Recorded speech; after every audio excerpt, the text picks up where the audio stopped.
अगला टॉपिक हमारे पास बिस्मिल्लाहिर्रहमानिर्रहीम, that is the closing entries. अब क्लोजिंग एंट्रीज टॉपिक तो हमारा फाइनेंशियल अकाउंटिंग के साथ बिलोंग करता है कि हम लोग अपने एक्सपेंसेस को और अपनी इनकम्स को ईयरली बेसिस के ऊपर हर साल हमने क्लोज करना होता है। मैचिंग कॉन्सेप्ट हमें यही बताता है कि एक्सपेंसेस और इनकम्स को हमने हर साल क्लोज करना है। कहाँ पे क्लोज करना है? इनकम स्टेटमेंट के अंदर क्लोज करना है। और इनकम स्टेटमेंट में फिर according to matching concept expenses और इनकम आपस में मीट किए जाते हैं, और वहां से अगर कुछ बच जाता है तो उसको हम लोग एज अ प्रॉफिट फिर आगे लेकर जाते हैं। तो फर्स्ट ऑफ ऑल तो we have to make two closing entries, one entry for the closing of all incomes and second entry is made for the closing of all expenses।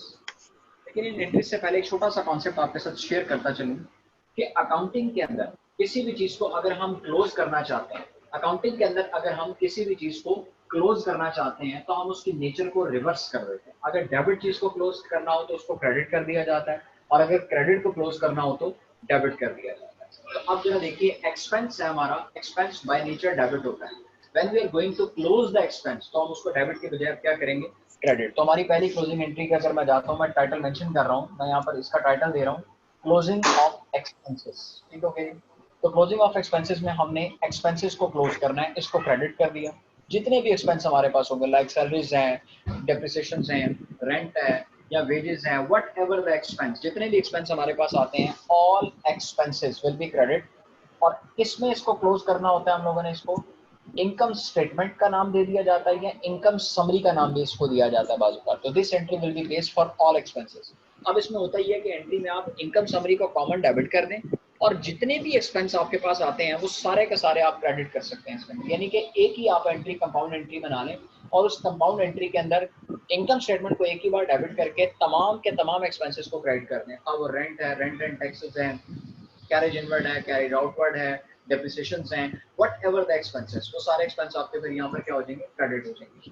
और इसी तरह से अब आपने क्या काम करना है अगला, that is called closing of income. अब इनकम्स आपने क्लोज करनी है सारी। अब इनकम बाय नेचर खुद तो क्रेडिट होती है, बट जब हमने इस इनकम को क्लोज कर रहे हैं तो उसको क्रेडिट के बजाय हम यहाँ पर क्या करेंगे? डेबिट कर देंगे। लाइक इनकम्स के अंदर हम बात करते हैं, सेल्स आ गई, कमीशन रिसीव्ड आ गया, डिस्काउंट रिसीव्ड आ गया, डिविडेंड रिसीव्ड आ गया, वट एवर द इनकम्स, उन इनकम्स को आपने यहाँ पर डेबिट कर देना है, और उसको किस में क्लोज करना है? अगेन इनकम स्टेटमेंट में, या इनकम समरी का नाम भी इसको दिया जाता है। तो उसमें आपने क्लोज कर दिया। अब हुआ ये कि हमारे इनकम स्टेटमेंट के दो कंपोनेंट थे, दोनों का पूरे हो गए।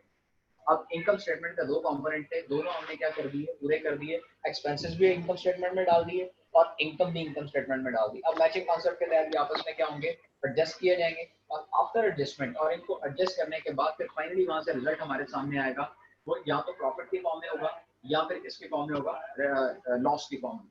लेकिन प्रॉफिट एंड लॉस जो निकलता है अल्टीमेटली, ये इसके बाद इससे अगला स्टेप जो होता है वो रिटेन अर्निंग का होता है। रिटेन अर्निंग स्टेटमेंट बनाई जाती है इनकम स्टेटमेंट के बाद। तो फिर इनकम स्टेटमेंट का जो रिजल्ट हमारे पास निकलता है, उस रिजल्ट को आगे हमने ट्रांसफर कर देना होता है किसके अंदर?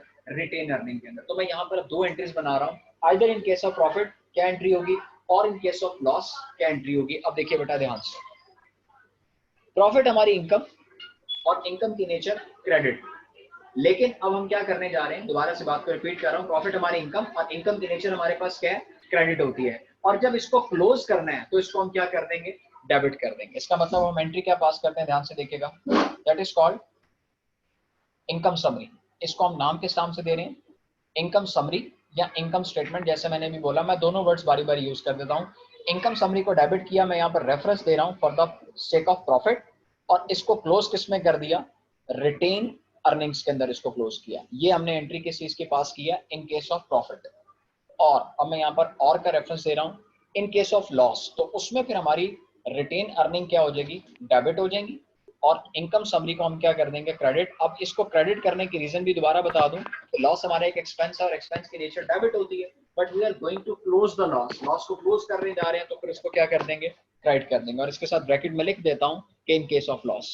अब टोटल तीन हमारे पास एंट्रीज हो गई, एक एक्सपेंसेस की, एक इनकम की, और एक एंट्री प्रॉफिट या लॉस की होगी, क्योंकि बिजनेस में एक सिचुएशन पॉसिबल है ना, या प्रॉफिट होगा या लॉस होगा। तो ये आपने काम कर दिया, और इसको प्रॉफिट या लॉस को किस में ट्रांसफर कर दिया? अब आपने रिटेन अर्निंग के अंदर ट्रांसफर कर दिया। अब रिटेन अर्निंग करने के बाद फिर आगे आपने, अगर अपने इस प्रॉफिट को कहीं पर यूटिलाइज किया है, अपनी रिटेन अर्निंग को यूटिलाइज किया है, डिस्ट्रीब्यूशन किया आपने, लाइक डिविडेंड्स आपने पे किए हैं, कोई रिजर्व्स मेंटेन किए हैं, तो उसकी भी आपने एक एंट्री पास करनी होती है। उसमें फिर हमेशा क्या किया जाता है, रिटेन अर्निंग को यहाँ पर डेबिट कर दिया जाता है और डिविडेंड्स या वट एवर जो जो कुछ भी आपने डिस्ट्रीब्यूट किया उसको यहाँ पर आपने क्रेडिट कर दिया। This is called distribution of retain earning या डिस्ट्रीब्यूशन ऑफ प्रॉफिट का नाम।